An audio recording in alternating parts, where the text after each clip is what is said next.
masih di Desa Cupunagara, Kecamatan Cisalak, Kabupaten Subang.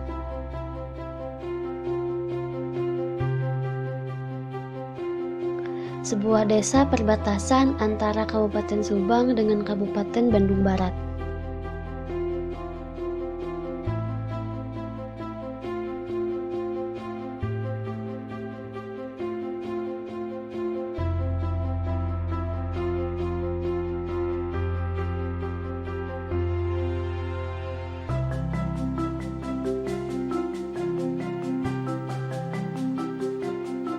Video ini adalah dokumentasi dari pelaksanaan KKN Mandiri Siklus 2 yang fokus kegiatannya adalah pembelajaran di sekolah pada masa pandemi.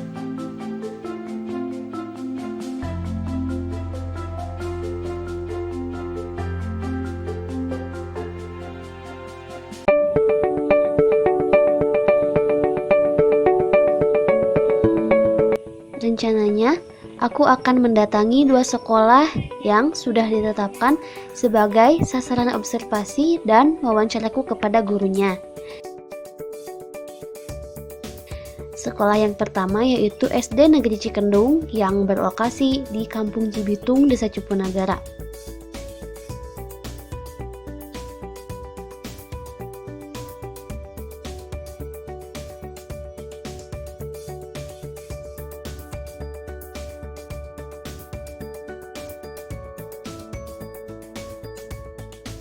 Dan yang kedua adalah SD Negeri Ciwangun yang berlokasi di Kampung Ciwangun, Desa Cupunagara. Setelah pengobservasian, aku mewawancarai guru dari kedua sekolah tersebut menanyakan seputar pembelajaran daring yang telah dilaksanakan di sekolah itu. Juga bagaimanakah kendala dan kesulitan yang dihadapi saat mengajar. Dan terakhir, aku akan berpartisipasi dalam pembelajaran di kelas.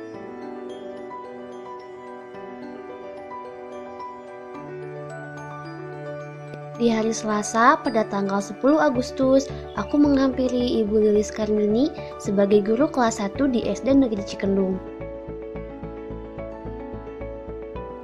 Dan Bapak Rizky sebagai guru kelas 4 di SD Negeri Ciwangun.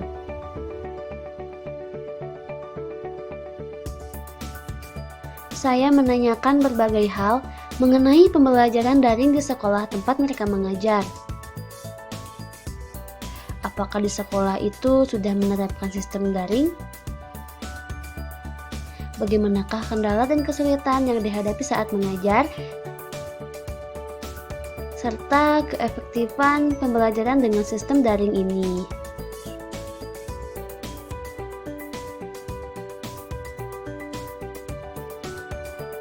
Yang pertama adalah Ibu Lilis Karmini.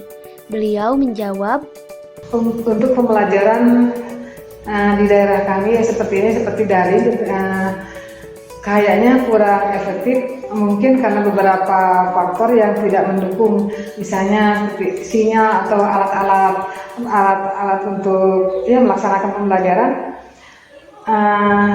kayaknya kurang mendukung.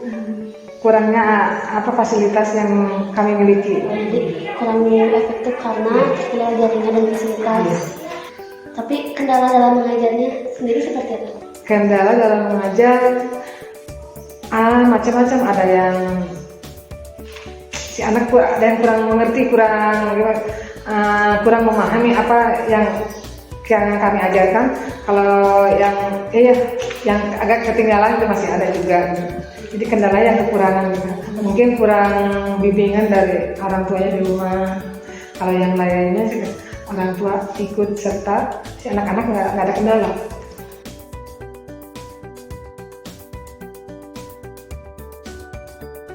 Dan yang kedua adalah Bapak Rizky. Kalau misalkan daring itu terbentuk sama situasi sih. Soalnya kan di lingkungan sekolah kami itu satu terkendala sinyal, jadi belum ada sinyal gitu. Jadi bingung juga kalau misalkan nggak ada sinyal, nanti yang repot bukan anaknya, malah orang tuanya yang repot gitu.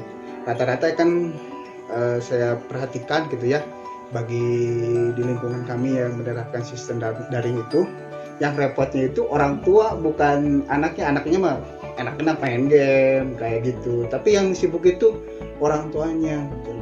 Kemarin ada kasus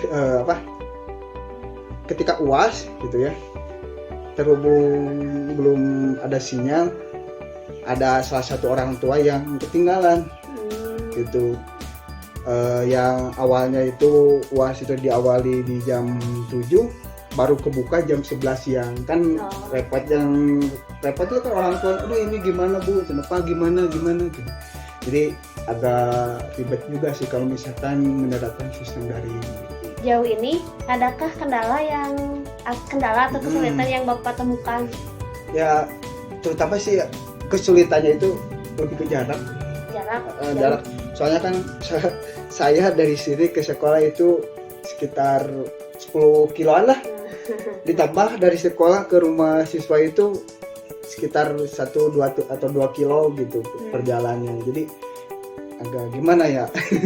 ya gitu, terkendala sama jarak gitu. Yang kedua terkendala ya lebih ke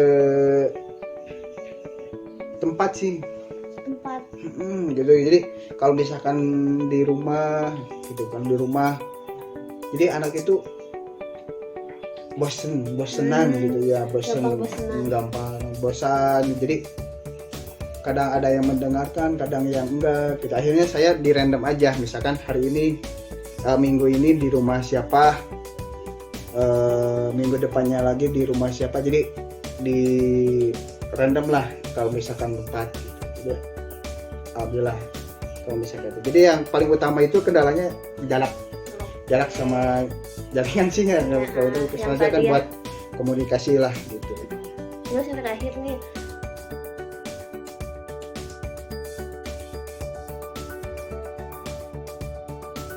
hasil observasi dan wawancara terhadap kedua guru yang menjadi sasaran saya, ternyata ada beberapa kendala yang sama. Di antaranya, yang pertama, dikarenakan kurangnya fasilitas jaringan yang memadai di daerah ini, maka dari itu siswa dan guru kesulitan mengakses internet untuk belajar daring. Yang kedua, karena hal tersebut, guru tidak ada pilihan lain selain menerapkan sistem luring yang dilaksanakan selama 4 hari dengan durasi waktu yang tidak lebih dari 2 jam.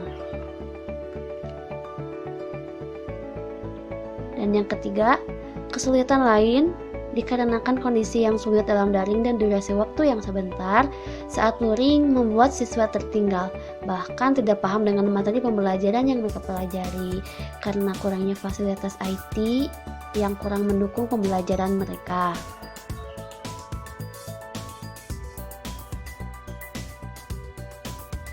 Untuk itu, di hari berikutnya, saya berpartisipasi mengajar di kelas 1 SD Negeri Cikendung dengan menggunakan media kartu huruf dan angka untuk bermain bersama siswa. Yang pertama, saya menggunakan kartu angka untuk belajar menghitung dan menemukan lambang bilangan. Dan yang kedua, saya menggunakan kartu huruf untuk belajar menyusun sebuah kata dengan benar.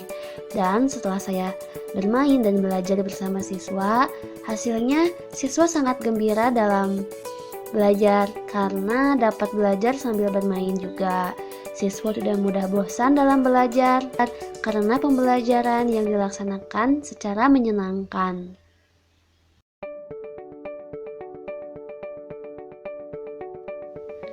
Dan di hari berikutnya, saya mendatangi SD Negeri Ciwangun untuk ikut berpartisipasi dalam mengajar di kelas 4 dengan menggunakan media audio, visual, video pembelajaran, materi indera pendengaran. Tapi saya hanya menggunakan laptop karena belum difasilitasinya Infocus di sekolah ini. Namun, siswa tetap dapat memperhatikan dengan baik.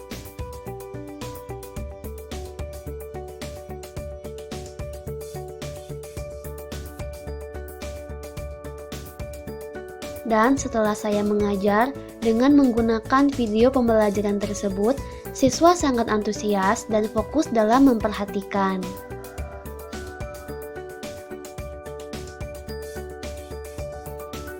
Berdasarkan kebijakan pemerintah dalam Surat Edaran Nomor 4 Tahun 2020 tentang pelaksanaan kebijakan pendidikan dalam masa darurat penyebaran COVID-19, pembelajaran dilaksanakan secara daring atau online. Hal ini dilakukan guna mencegah dan menghindari penyebaran COVID-19 yang telah melanda di berbagai negara, termasuk di Indonesia. Akan tetapi, berbeda dengan sekolah yang berada di daerah 3T. Sekolah-sekolah ini belum memiliki akses internet, sehingga membuat proses pembelajaran daring atau online mengalami kesulitan. Untuk itu, guru dituntut untuk mencari alternatif lain dalam proses pembelajaran guna memperbaiki kesulitan yang ada, dan tentunya harus sesuai dengan aturan pemerintah daerah.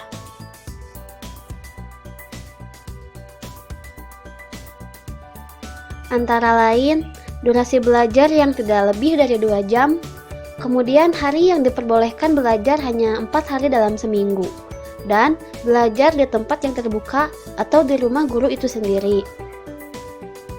Selain itu, jumlah maksimal siswa yang belajar hanya diperbolehkan 14 orang siswa saja.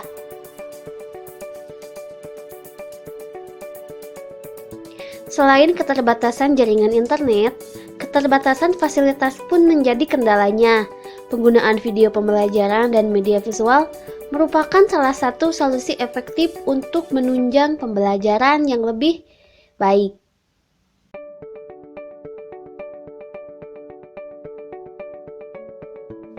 Peran orang tua juga sangat diperlukan dalam situasi seperti ini, di mana proses pembelajaran tidak sepenuhnya diserahkan kepada guru. Untuk itu, bimbingan orang tua sangat penting dalam membimbing anak belajar, sebagai suatu bentuk bantuan orang tua dalam dunia pendidikan. Kegiatan belajar mengajar jarak jauh di masa pandemi ini sangat membutuhkan perjuangan, baik itu dari guru, siswa, maupun orang tua. Kendala yang mungkin terjadi memberikan hambatan-hambatan pada proses pembelajaran. Untuk itu, sebisa mungkin guru harus mampu mengatasi hambatan tersebut dan hambatan lain yang mungkin akan terjadi.